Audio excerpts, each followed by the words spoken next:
Nag-hike po kami. Ayan. Oh, nag-ring ulit yung aking water reminder. Nag-hike kami dito. Paakyat na po kami. Napakahangak dito, uy. Ano, napakahangak dito, guys. Ay! Asa na? Alala! Nahulog na para ako. mangihi. Nag-hike para mangihi. Asa Nico? Mangihi, sab. Nico, Si ano, Oscar? Si Oscar.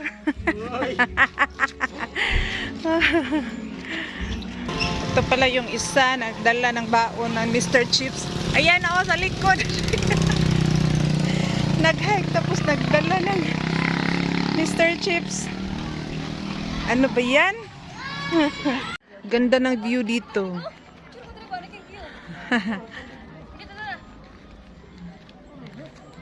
Nag-pictorial lang yung dalawa. Ano ra daw yung pusing? Ayan. View ng bukid dito po. Ayan, oh. Makita natin yung bukid dito. Dati, yung atbang sa amin, ganito yung view. Kaso lang ngayon ay meron ng pader. So, hindi na masyadong kita yung bukid. Dati, so refreshing yung kinalagyan ng bahay namin. Makita mo yung bukid. Ito, makikita mo yung mga bahay dyan. Yung view. Ngayon, hindi na. Nung nilagyan ng pader, feeling ko parang natrap na kami. Marami parang mga bikers dito, oh. Pero meron din lang mga basura sa gilid. Ayun, oh, dyan, oh, mga malalaking bahay. Di mo siga? Ug di mo siga, unsa man di ay na ang tawag na.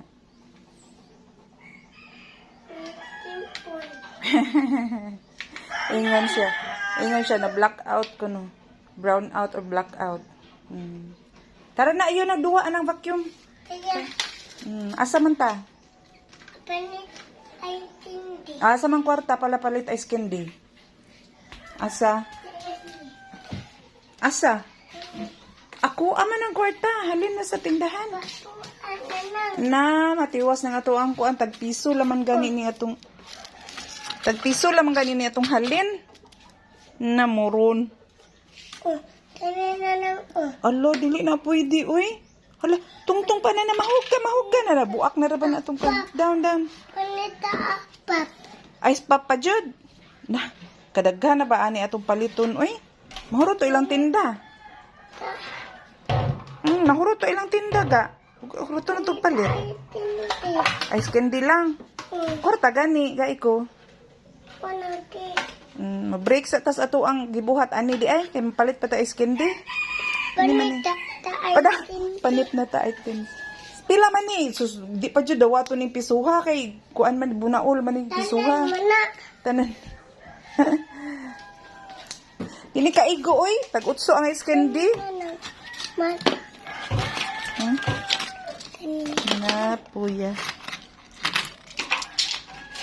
Dala, sige. Nangahugog na dihang mga kuan. Na vitamins. Sige, pag-ihap ko no. Kamao ba ka mo ihap og 8? 8 ha? Nakadugay anak na to kapalit og ice candy, uy. Pila man to? Tanan. Di ka mo ihap. Mga blitag parcel dili ato. Unsa ka? Unta man na. Pawitin. Parcel ni Uncle Kian. Unta man na. Ha? Tinta man na. Parcel gani ni Uncle Kian.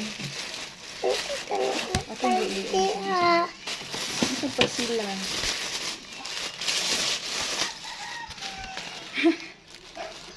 Don't touch. Don't touch. Saan ito siya? Wow. Buo. Polo? Yun ang hilang buto. Pero lang ni gahapon. Bebe. Duntat. Ang pulo ni Uncle Kian eh. Bye-bye. Bye-bye. Bye-bye. Bye-bye. Dali na. Maghukad na ta. Mamatag pangabli. Good morning! Nag-ready po kami para sa Duntat.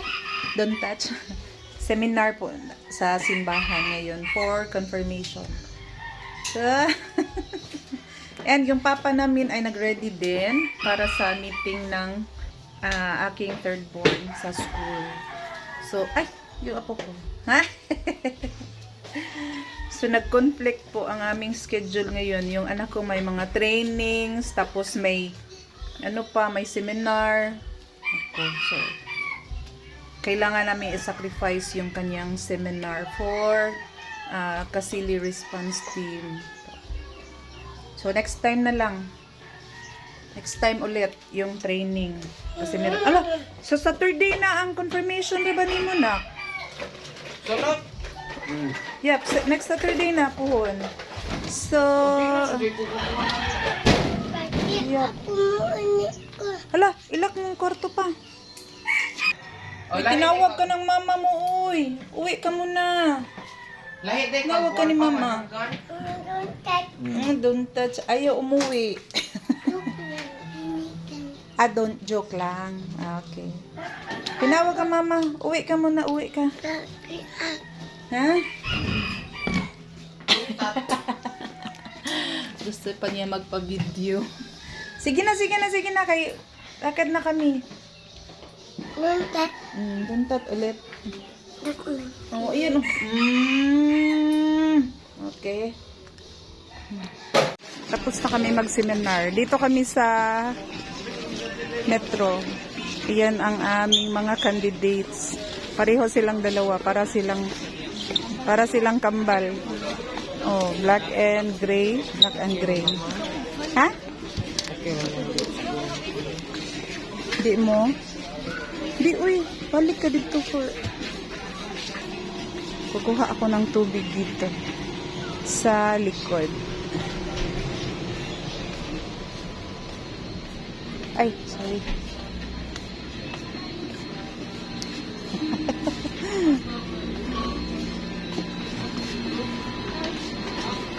Yan, ito.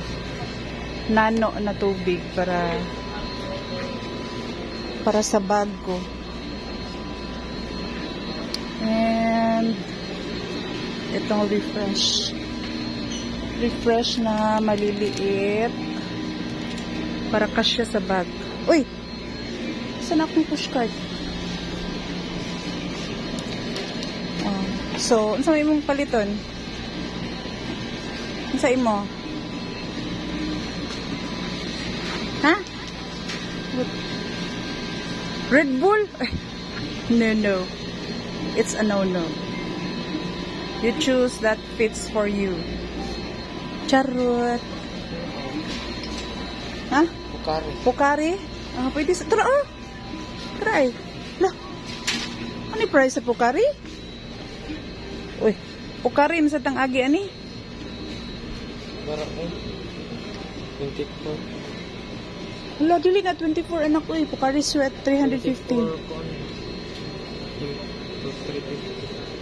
350. 552 eh, 52. 52 oh, 500 ml. Oh. Parehara din eh. Parehara, wala may 350 ml. No stock. Bugnaw ka ng bugnaw kayo. Dari. Freezer, sa ref. Ay, walay gagmay. Walay gagmay nga Pocari na 2 liters. 2 liters na lang? How much is that 2 liters? Oh, you buy na lang that small one. 500 ml. Ano yan? Okay. Sige. And food. Pagkatapos nito ay kakain kami sa ang yung dalawa. Iniwan muna namin doon. Ay, sorry. Katapos nito ay mag-ano kami, tanghalian. Dito muna sa Can Goods, anak.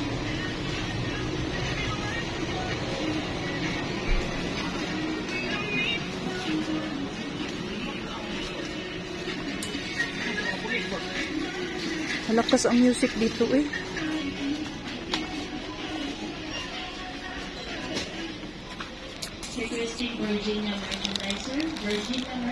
Eh.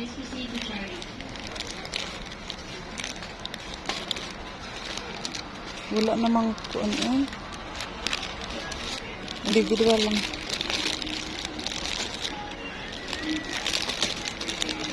Okay, this one, 4 pieces. And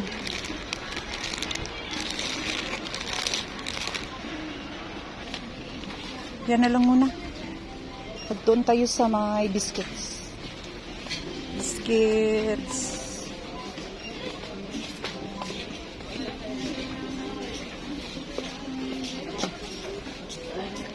Ay, dito ako sa missing, anak.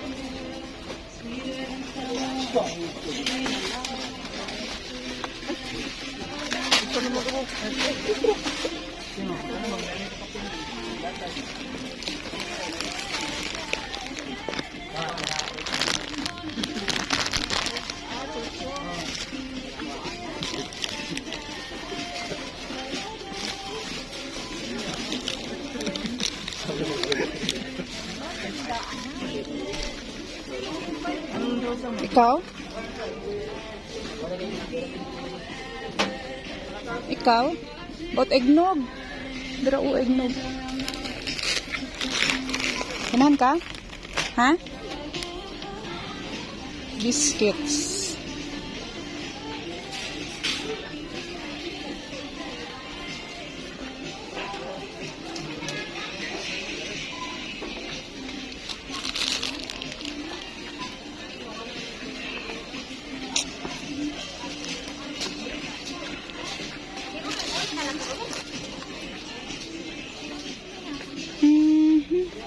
Walang Hansel.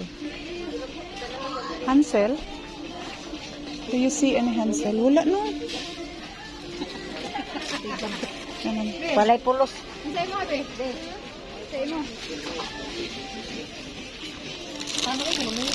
Oh, maliit. Ito na lang malaki. Okay, tara na. Counter na tayo, counter na tayo.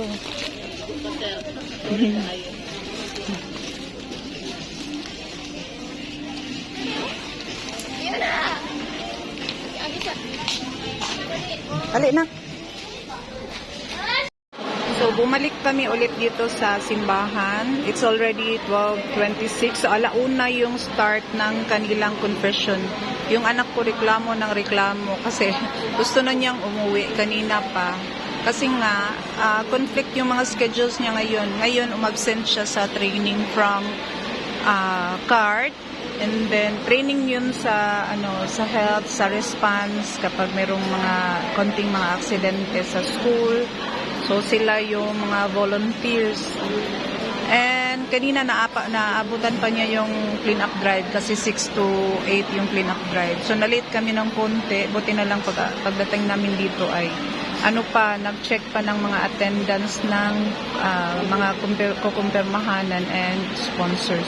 So, pinaupo ko silang dalawa doon sa may unahan para at least pag meron ng pari, pag mag-start na yung confession ay hindi sila malayo masyado sa pila. So, reklamo siya ng reklamo kasi 2:30 meron siyang ano bang tawag doon? Yung training, hindi pala training, yung tryout pala ng basketball. So, sasali siya for midget na basketball tryout. Ayan. So, pinaupo ka na doon sa unahan. Silang dalawa, yung aking pamangkin and yung aking anak. Hindi sila nakikita. Ayun. Kung natabunan siya ng dalawang tao dyan, malalaki. So, yun. Yun ang aming update. So, yung grocery namin, inawan lang namin doon sa metro. Ito po yung aming claim tag. Para pag uwi namin, dadaan na lang kami doon. So, yan. Simula nang nagsibalikan yung mga yung mga candidates for confirmations. Sana sana maumpisa ng maaga, no? Ayan, oh. Marami nang nagsibalikan. Kami dito na kami kumain sa sa ililim ng kahoy dito sa malapit sa simbahan. So bumili lang kami ng siomai and puso. And yung pamangkin ko naman ay chicken, yung kanya. So yun ang aking update ngayong araw. Hindi kasi namin alam na meron palang confession. Akala namin yung magaganap lang ngayon ay yung seminar for sa darating na confession sa Sabado. So akala ng anak ko uuwi na kami, hindi pa pala. Ayun, bagot na bagot. Kanina pa yun kasi nga nagka-conflict talaga yung schedule. And meron pa nga akong meeting doon sa isang anak ko na school, pero yung papa na niya ang pina-attend ko kasi hindi kaya hindi talaga kaya kasi hindi natin kayang hatiin ang ating katawan. Yung update nga pala sa ating papa ay nakalabas na siya ng hospital noong February 9. Yun. So February 8 natapos yung transfusion ng dugo, and February 9 na okay na siya. So discharge na siya ng kanyang doktor. So thank you, Lord. Thank you so much, Lord. Salamat talaga sa Diyos na umaling na siya.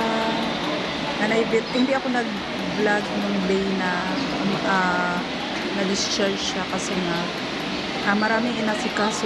Tumawag pa ako sa mga kapatid ko, yung mga inasikasong bills, and yung pumila pa kami doon sa yun bang help para mabawasan yung bills.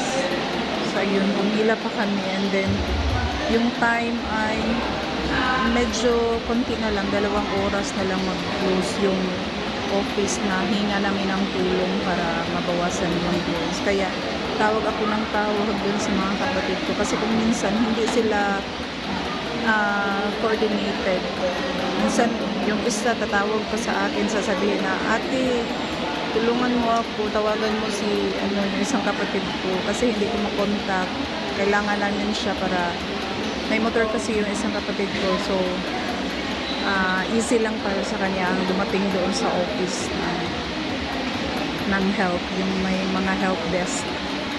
So ayun, hindi ako nag-vlog, and na super happy ako na finally na okay na yung papa ko. Sinamantala ko yung time na wala na akong iniisip na iba. Kundi family ko na lang, yung immediate family ko, hindi na yung meron pang hospital or meron pang mga kailangan. Kasi nga, how many days? 9 days siya sa hospital. So, everyday, laman siya ng aking isipan. Alam mo yun. So, yeah. Thank you, Lord. Thank you so much. Tapos na kami. Buti na lang nasa unahan sila. Nauna sila na nakapagkumpisal. Siguro pang 4th and 5th silang dalawa. Ang init, guys. Tirik na tirik yung araw. Pakuha kami ng ating husband para hindi na kami mamasahe. Ay hala, yung ko anak. Aray! Malapit na mahulog yung cellphone. Dili. Yung sige, dito mo. Saan siya po? Ano na siya? si Inday dili, oy, magmasahe na siya. Kunin muna natin yung ating ikaw na lang kumuha doon. Dugay pasad si Papa. Wala na, ako nang kitawagan sa Papa. Mari na to pa doon. Wala, nasaan pala yung hanapin ko muna. At natapos na rin ang lahat ng aming activities ngayong araw. So very antok and very kapoy. Ha? tag-sulmit. Ala, susulmi. Sapatos ba? Thank you, tana. Bili sapatos. Bakit? Saan pera Sapatos? ninyo? Oh. Mapagod naman tayo dito ulit. Pabili ng sapatos. Ako nga maligo guys. May matikwan. Dala, dos pa ko magsugod. Ah, Bata pa. so pag ready na mo, nag-ready na sila para sa kanilang outfit for tryout. So dalawa. Dalawa sila. Pati ikaw, kuya? Palitan dito sa sapatos. Dili, uy. Dili ba? Try out. Bye. Thank you so much for watching.